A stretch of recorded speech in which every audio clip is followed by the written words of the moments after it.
Hello guys, welcome to drone academy. நம்ம இன்னைக்கு இந்த வீடியோ பதிவில் தமிழ்நாடு மானுட புவியியல் அப்படின்ற ஒரு லெசன்ல இருந்து கிட்டத்தட்ட 40 கேள்வி பார்க்க போறோம். எத்தனை கொஸ்டின்? 40 கொஸ்டின்ஸ். சேலஞ்ச் பண்றேன், யாரெல்லாம் 40 அவுட் ஆஃப் 40 எடுக்கிறீங்கன்னு சொல்லிட்டு. ரெடியா? டைம் கம்மியா தான் கொடுப்பேன், ஏன்னா சேலஞ்ச் 40 அவுட் ஆஃப் 40னா டைம் கம்மியா இருக்கும். ஸோ யூட்டிலைஸ் பண்ணிக்கோங்க இதை. ஃபர்ஸ்ட் கொஸ்டின் பாருங்க. வேளாண் உற்பத்திக்கு ஏற்ற வளமான வண்டல் மண் கொண்ட பகுதி எதுன்னு சொல்லிட்டு கேட்கிறேன். ஈஸியா இருக்குல்ல?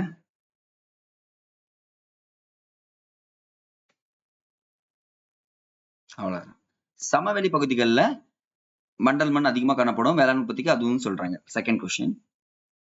உலக உணவு மற்றும் வேளாண்மை கழகம் FAO எந்த ஆண்டை சர்வதேச திணைப்பயிர் ஆண்டாக அனுசரிக்க தீர்மானித்தது?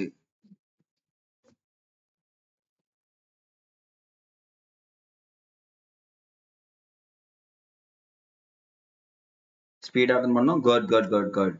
Option D 2023. அடுத்தது மூன்றாவது கேள்வி. பருத்தி வளரும் காலத்தில் எந்த காலநிலையும் அறுவடை காலத்தில் எந்த காலநிலையும் பயிருக்கு ஏற்றதாகும்? ரொம்ப ஈஸி, ஆனா ரொம்ப டஃப்.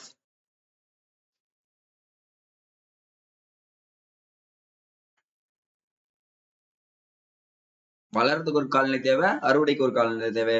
அதுதான் நம்ம என்ன சொல்லுவோம், ஈரப்பதம் மற்றும் வறண்ட காலநிலை தேவைப்படுகிறதுன்னு சொல்லிட்டு சொல்லக்கூடியது. ரொம்ப ரொம்ப இம்பார்ட்டன்ட் கொஸ்டின். அடுத்தது, முல்லை பெரியாறு அணை எந்த ஆண்டு கட்டப்பட்டது? 5 செகண்ட்ஸ் ஒன்லி.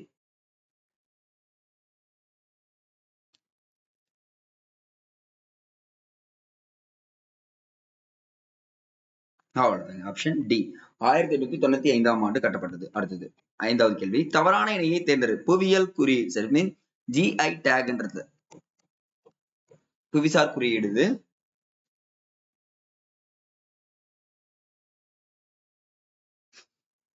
அவ்வளவுதாங்க. குட். பார்த்தவனே சொல்லிடுவோம் சார்.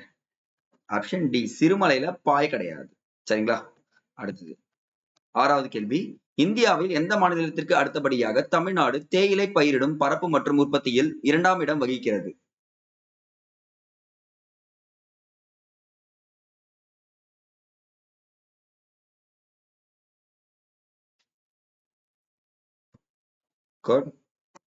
Option C Assam. அடுத்தது ஏழாவது கேள்வி. எந்த மாவட்டத்தில் பெரும் பகுதிகளில் முந்திரி பயிரிடப்படுகிறதுன்னு சொல்லிட்டு கேட்டிருக்கீங்க.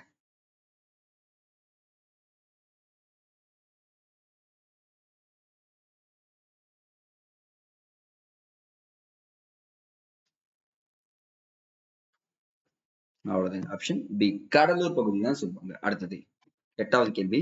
தவறான கூற்றை தேர்ந்தெடுக்க. அமராவதி அணையை பற்றி தவறான கூற்று எதுன்னு சொல்லிட்டு கண்டுபிடிங்க. 10 செகண்ட்ஸ். இது மட்டும் ஈஸியா படிக்கும் போதே கண்டுபிடிச்சிடலாம். இவ்வளவு பெரிய கேள்வி நான் எங்க சரி ஈஸி கண்டுபிடிக்குதுன்னு கேக்குறீங்களா? கேள்விதான் பெருசு, பட் ஆனா ஆப்ஷன் டக்குன்னு அடிச்சிடலாம். அமராவதி ஒண்ணு மட்டும் தப்பு. குட். இது வந்து பாத்தீங்கன்னா வைகை ஆற்றின் துணையாறை கிடையாது, காவேரி ஆற்றின் துணையாறு தான் சொல்லுவாங்க. இது மட்டும் தான் தவறான இணைன்னு சொல்லக்கூடியது. 9வது கேள்வி. சாத்தனூர் அணை செங்கம் தாலுகாவில் எந்த ஆற்றின் குறுக்கே கட்டப்பட்டுள்ளது? சாத்தனூர் அணை எந்த ஆற்றின் குறுக்கே கட்டப்பட்டுள்ளதுன்னு கேட்டிருக்கேன்.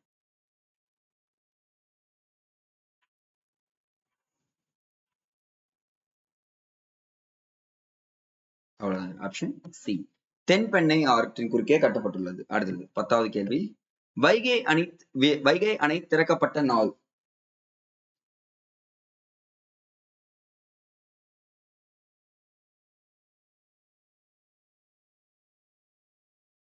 ரொம்ப கஷ்டம் தானே சார்? அப்படிலாம் இல்ல சார், கஷ்டம்லாம் எங்களுக்கு மறந்து போயிடும் சார். அவ்வளவுதாங்க. 1959 ஜனவரி 21ஆம் தேதி தான் திறக்கப்பட்டது. ஓகேங்களா? மாத்திக்கங்க.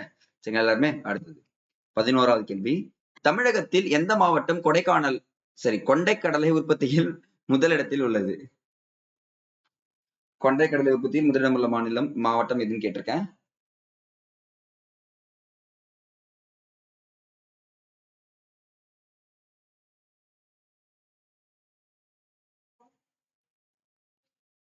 Option A Coimbatore. பொறுமையா ஆன்சர் பண்ணுங்க. கரும்பு குறித்து தவறான கூற்றுகளை தேர்ந்தெடு. இது ஓராண்டு பயிராகும். இதற்கு அதிக வெப்பநிலை, அதிக மழைப்பொழிவு தேவைப்படுகிறது. குளிர் பிரதேசங்களில் நன்கு வளரக்கூடியவை.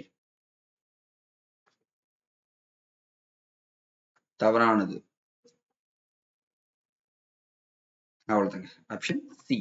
3 மட்டும் தான் தவறு, மீதி எல்லாமே கரெக்ட் தான். ஓராண்டு பயிர் தான், அதிக வெப்பநிலை அதிக மழைப்பொழிவு தேவை, பட் குளிர் பகுதிகளில் இது நன்கு வளராது. அடுத்தது 13வது கேள்வி. எந்த ஏதோ தமிழ்நாட்டிற்கு முக்கிய நீர் ஆதாரமாக உள்ளது. எந்த பருவமழை? தென்மேற்கு பருவமழையா, புயல்களா, கிணறா, வடகிழக்கு பருவமழையா? ஈஸியோ ஈஸி, ஜிங்சான் சொல்ற மாதிரி. அப்ப 5 செகண்ட்ஸ். அவ்வளவுதாங்க. வடகிழக்கு பருவமழை தான் தமிழ்நாட்டிற்கு முக்கிய ஆதாரமாக உள்ளது. அடுத்தது 14வது கேள்வி. தமிழ்நாட்டில் நெல் ஆராய்ச்சி நிறுவனம் தஞ்சாவூர் மாவட்டத்தில் எந்த ஆண்டு தொடங்கப்பட்டது? நான் சொல்லியிருக்கேன், ஆண்டு ரொம்ப முக்கியம்.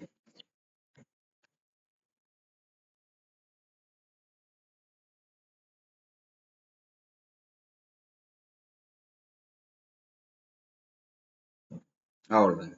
Option C 1985 April. அடுத்தது ஏப்ரல் மே மாதங்கள் விதைக்கும் காலமாக கொண்ட சித்திரை பட்டத்தின் அறுவடை காலம் என்ன? ஆஹா, சித்திரை பட்டத்தின் அறுவடை காலம். பாக்ஸ் டாபிக்ல ஏதோ பார்த்த மாதிரி இல்ல, அங்கதான் சார் இருக்கு.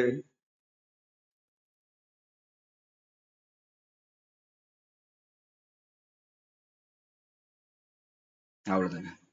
ஆகஸ்ட் செப்டம்பர் மாதம். அடுத்தது 16வது கேள்வி. நவரை பருவத்தில் பயிரிடும் முக்கிய பயிர்கள் தவறானது எது? நவரை பயிரிடும்னா என்னன்னு தெரிஞ்சுக்கிட்டா என்ன பண்ணிடலாம், அதுல தவறானது ஈஸியா அட்டன் பண்ணிடலாம். அங்க பாருங்க, அடிப்படைகள் நீங்க தெரிஞ்சுக்கலாம். நான் எப்பவுமே சொல்றது, பேசிக்ஸ் கொஸ்டின் தெரிஞ்சுட்டா மத்த எல்லாமே ஈஸியா அட்டன் பண்றீங்க. அப்ப 16வது ஆன்சர் ஏ. இதுல வந்து பாத்தீங்கன்னா பழங்கள், காய்கறி, வெள்ளரி இதெல்லாமே விளையும். பட் நெல் வந்து பாத்தீங்கன்னா நவரை படத்துல வைக்க முடியாதுன்னு சொல்லுவாங்க. அடுத்தது 17வது. நெல் உற்பத்தி செய்யும் இந்திய மாநிலங்களில் தமிழ்நாடு எத்தனாவது இடத்தில் உள்ளது? கொஞ்சம் டஃப் தான், படிச்சு அட்டன் பண்ணாங்க.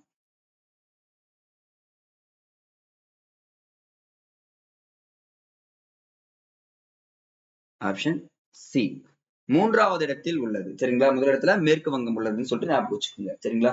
அப்போது நாடுகள்ல சீனா. அடுத்தது இந்தியா எந்த ஆண்டை திணைப்பயிர்களாக தேசிய ஆண்டாக அனுசரித்தது? இத பாருங்க, FAO சொன்னது வேற, தேசிய ஆண்டாக அறிவித்தது வேற.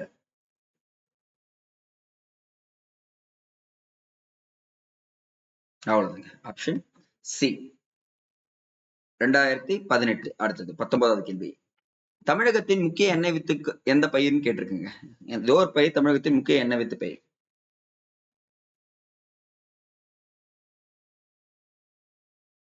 அவ்வளவுதாங்க. ஆப்ஷன் டி நிலக்கடலை. சரிங்களா? மறக்காதீங்க. அடுத்தது கீழ்கண்ட எந்த பகுதிகளில் இரும்புத்தாது படிவுகள் காணப்படுகிறது? ரொம்ப ரொம்ப இம்பார்ட்டன்ட் கொஸ்டின். 2 பகுதிகள் அதிகமா காணப்படுதுன்னு சொல்லியிருக்காங்க. எந்த பகுதி? சேலம் மாவட்டம் ஒண்ணு, திருவண்ணாமலை மாவட்டம் ஒண்ணு. ஐயோ, ஈஸியா சொல்லிட்டேனே. Good good good good. அப்போ கஞ்சமலை சேலத்திலும், கல்வராயன் மலை திருவண்ணாமலை மாவட்டத்திலும் இருக்கு. அப்போ 1 and 2ல மட்டும்தான் இரும்புத்தாது காணப்படுகிறது அப்படின்னு சொல்லிட்டு நீங்க ஞாபகம் வச்சுக்கலாம். இது ஒரு க்ளூங்க. அடுத்தது 21வது கேள்வி. கடற்கரை மணல் பரப்புகள் இல்மனைட் மற்றும் ருட்டைல் காணப்படுகிறது எந்த பகுதியில, எந்த மாவட்டத்துல? இல்மனைட் மற்றும் ருட்டைல் காணப்படும் பகுதிகள். அவ்வளவுதான். ஆப்ஷன் டி கன்னியாகுமரி தான் சொல்லுவாங்க. அடுத்தது தமிழ்நாட்டின் நெசவு தலைநகரம் என அழைக்கப்படுவது எது? நெசவு தலைநகரம் தமிழ்நாட்டுல எது? திருப்பூர் தான். மாற்றமே குட் குட் குட் குட். திருப்பூர்ல கரூர் தான் ஆன்சர். அடுத்தது 23வது கேள்வி. நாட்டின் பட்டு உற்பத்தியில் தமிழ்நாடு எந்த இடத்தை வகிக்கிறது? நாட்டின் பட்டு உற்பத்தியில் தமிழ்நாடு எத்தனை இடத்தில் வைக்கலாம்? we are 4th place, 4வது இடத்தில் இருக்கிறோம். இது சொன்னா போதுமானது. அடுத்தது தவறான இணையை தேர்ந்தெடு புவியியல் குறியீடு. தட்ஸ் மீன் GI டேக் தான். திருப்பியும் பொறுமையா அட்டன் பண்ணுங்க போலாம்.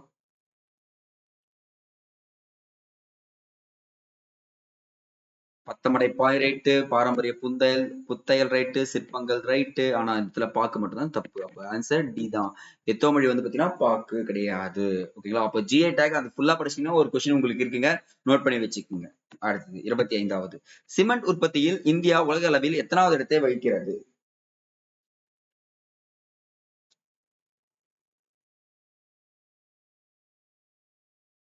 ஆப்ஷன் பி 2வது இடத்தில் இருக்குங்க சிமெண்ட் உற்பத்தியில் இந்தியா உலக அளவில். அடுத்தது 26வது. இந்தியாவின் பட்டாசு உற்பத்தியில் தலைநகரம் என கருதப்படுவது எது? ரொம்ப ஈஸியா அது, ஆனா இம்பார்ட்டன்ட். இப்போ சிவகாசியை குட்டி ஜப்பான் என்று அழைத்தவர் யாருன்னா ஜவஹர்லால் நேரு தான். அப்போ குட்டி ஜப்பான் என்று அழைக்கப்படும் நகரம் சிவகாசி தான். அப்ப ஆன்சர் வந்து பாத்தீங்கன்னா பட்டாசு உற்பத்தி தலைநகரம் சிவகாசின்னு ஞாபகம் வச்சுக்கோங்க. அடுத்தது 27வது 2011ஆம் ஆண்டு மக்கள் தொகை கணக்கெடுப்பின்படி தமிழ்நாட்டில் அதிக அளவு நகர்ப்புற மக்கள் தொகையை கொண்ட இடம் எது? அதிக அளவு நகர்ப்புற மக்கள் தொகை கொண்டது கோவை சார். கோவை இல்ல sir, Thiruvallur sir, Thiruvallur sir, Chennai sir, Chennai இல்ல சார், காஞ்சிபுரம் சார். அப்படியே எப்படி பக்கம் சுத்தி வந்தாலும் சென்னை தான் வரும். உங்களுக்கு எல்லாருமே பேசிக் ஆன்சர் பண்ணிடலாம். அடுத்தது 28வது ஸ்பீடா 2011ஆம் ஆண்டு மக்கள் தொகை கணக்கெடுப்பின்படி மிக குறைந்த மக்கள் தொகை அடர்த்தி கொண்ட மக்கள் தொகையை கொண்ட மாவட்டம். என்ன பண்ணிருக்கீங்க அந்த இடத்துல அடர்த்தியும் போட்டுக்கோங்க, அப்பதான் ஆன்சர் கரெக்டா இருக்கும். அடர்த்தி கொண்ட மாவட்டம், அவ்வளவுதாங்க. Option D Nilgiri. அடுத்தது இந்தியாவில் மக்கள் அடர்த்தியில் தமிழ்நாடு எத்தனாவது இடத்தில் உள்ளது? மக்கள் தொகை இடத்துல இந்தியா எத்தனாவது இடத்துல, இந்தியாவில் தமிழ்நாடு எத்தனாவது இடத்துல இருக்கும்? இது ரொம்ப ரொம்ப இம்பார்ட்டன்ட் கொஸ்டின். 2011 நாம 12வது இடத்தில் இருக்கிறோம். ஓகேங்களா? அடுத்து 30வது கேள்வி 2011ஆம் ஆண்டு மக்கள் தொகை கணக்கெடுப்பின்படி பாலின விகிதம் அதிகம் கொண்ட மாவட்டங்கள் எவை? பாலின விகிதம் அதிகம் கொண்ட மாவட்டங்கள் என்னங்க சார்? பாலின விகிதம் 2 மாவட்டம் கேட்டீங்களே, நான் ஒண்ணு தானே படிச்சிருக்கேன். ஓகேங்க, கட் 3, 4 தான் ஆன்சர் ரைட். அப்போ ஆப்ஷன் டி தான் ரைட். நீலகிரி தஞ்சாவூர் மட்டும்தான் ஆன்சர் ரைட். சரிங்களா? மாத்திக்காதீங்க. அடுத்தது தமிழகத்தில் கல்வி அறிவு விகிதம் அதிகம் கொண்ட மாவட்டம்.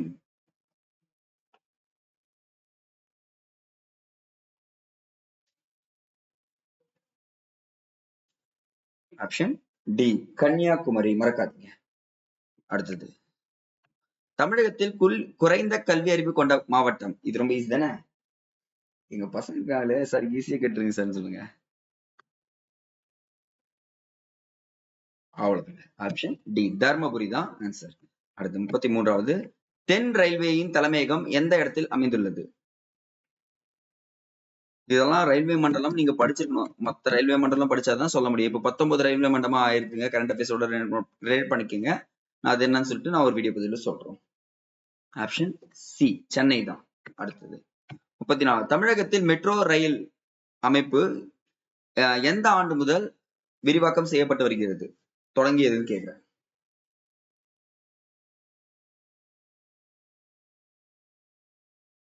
ஆப்ஷன் டி 2017 மே. சரிங்களா? அடுத்தது 35வது தகவல் தொடர்பு என்பது எந்த மொழி வார்த்தையான கம்யூனிகேர் என்பதிலிருந்து பெறப்பட்டது? இந்த மாதிரி கொஸ்டின்ஸ் இருக்குங்க. அப்ப எதனா ஒரு மொழி இருந்துச்சுன்னா அந்த மொழியில இருந்து பெறப்பட்டதா அப்படின்னு சொல்லிட்டு ஒரு கேள்வி டிஎன்பிஎஸ்ல எவ்ரி இயர்ஸ் ஒன்னு கேட்கிறான். சோ ஞாபகம் வச்சுக்கோங்க. பொதுவா வந்து தெரியாமலாம் போட முடியாது, இருக்கலாம், தெரிஞ்சா மட்டும் தான் போட முடியும். சரிங்களா? அப்ப ஆப்ஷன் டி லத்தீன் மொழி. 36வது தமிழ்நாட்டில் உள்ள சர்வதேச விமான நிலையங்களின் எண்ணிக்கை.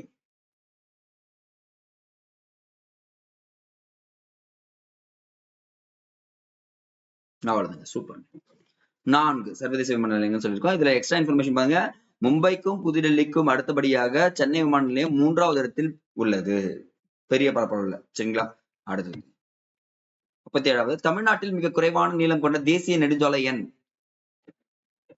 NH44ன்றது இப்ப NH7 44 மாதிரி நீளமான நெடுஞ்சாலைன்னு சொல்லுவாங்க. குறைந்த நெடுஞ்சாலை எண் எதுன்னு பாத்தீங்கன்னா NH785 பாருங்க. அவ்வளவுதாங்க ஆன்சர். அடுத்து பொறுமையா ஆன்சர் பண்ணுங்க. தவறான இணையை தேர்ந்தெடு.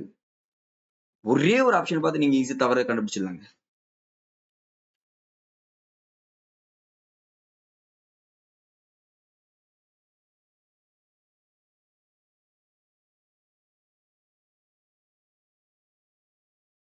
அவ்வளவுதாங்க. ஆப்ஷன் டி சென்னை துறைமுகம் ஒரு இயற்கை துறைமுகம் கிடையாது, செயற்கை துறைமுகம் என்றது தெரிஞ்சுக்கினா போதும். அடுத்தது 39வது தவறான இணையை தேர்ந்தெடுக்க தமிழ்நாட்டின் அஞ்சலக மாவட்டங்கள் தலைமையகம். ரொம்ப ரொம்ப இம்பார்ட்டன்ட்.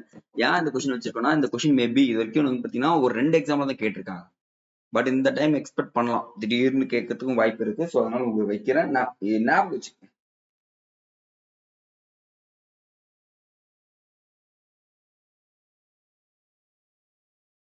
ஆப்ஷன் சி மத்திய மண்டலம் வந்து பாத்தீங்கன்னா கரூர் கிடையாது. சரிங்களா? அடுத்தது தவறான இணையை தேர்ந்தெடு. ஆக்சுவலா தெரியுதுன்னு நினைக்கிறேன்.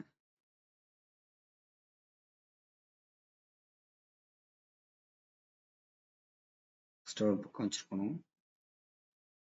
ஓகேங்க, ஒரு பேஜ் எக்ஸ்ட்ரா வைக்கல, கொஞ்சம் தெரியுதா பாருங்க. கொஸ்டின் படிக்கிறேன். ஜிஐ டேக் தான், புவிசார் குறியீடு தான். ஐ திங்க் இது வரைக்கும் முடிக்கும் நினைக்கிறேன். செக் பண்ணலாம். ஓகேங்களா. ஆரணி வந்து பாத்தீங்கன்னா பட்டுன்னு சொல்லியிருக்கேன் ஃபர்ஸ்ட் ஆப்ஷன்ல, தவறானதுல. காஞ்சிபுரத்துலயும் பட்டுன்னு சொல்லியிருக்கேன். கோயம்புத்தூர்ல மாவு அரைப்பெண் இயந்திரம் சொல்லியிருக்கேன். இது மூணுமே கரெக்டா? கரெக்டா. ஈரோட்ல வந்து பாத்தீங்கன்னா வெண்பட்டுன்னு கொடுத்துருக்கேன். வெண்பட்டு கிடையாதுன்றது தெரிஞ்சுக்கணும். ஆப்ஷன் டி தான் இந்த இடத்துல தவறு. ஓகேங்களா. இன்னைக்கு உங்களுடைய கமெண்ட் செக்ஷன்ல நீங்க பண்ண வேண்டிய முதல் வேலை என்னன்னா 40க்கு எவ்வளவு மார்க் எடுத்துருக்கீங்கன்றத கமெண்ட் செக்ஷன்ல மறக்காம கமெண்ட் பண்ணுங்க. சரிங்களா. டெய்லி பேசிஸ்ல படிச்சுட்டே இருங்க. அதை மட்டும் தான் நம்ம எப்பவுமே சொல்லிட்டே இருப்போம். அடுத்த வீடியோ பதில் சந்திக்கலாம். நன்றி.